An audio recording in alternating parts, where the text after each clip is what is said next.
name is Josh Moser and I'm here with Pest Control by Green Giant to explain how to install your Pest Control by Green Giant Termite Monitor that we've included with your today's visit, which is a plastic baggie that's on your front door. When selecting a location to place your termite monitor, select a location that's convenient to check on a daily, weekly, or monthly basis. We recommend somewhere close to a door that you frequently use. You'll want to select a location that's about 3 or 4 feet out from the house and is not under soffitting or an overhang. It's important that the termite monitor receive moisture or else the monitor will not work correctly.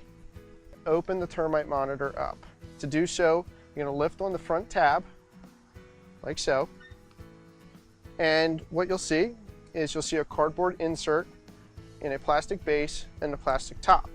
Lay the bottom of the termite monitor flat on the ground and take the wooden stake and drive the wooden stake through the center hole, making sure that the wooden stake does not go any lower than the plastic hole surrounding the wooden stake. Once the wooden stake's in the ground, place the cardboard insert inside the plastic base, making sure that it is flush and not impeding the lid when you go to close the termite monitor.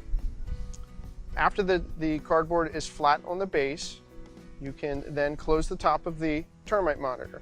To do so, line up the nubs in the back of the termite monitor, place the termite monitor on top, and snap the front closed, making sure that everything is flush. When inspecting your termite monitor, things to look for in the cardboard insert would be tunneling, grooving, or any type of insect crawling inside of the termite monitor. Generally, termites are either dark brown, black, or white, and will show up almost as little ants inside of the monitor. If you suspect any activity, please feel free to give us a call.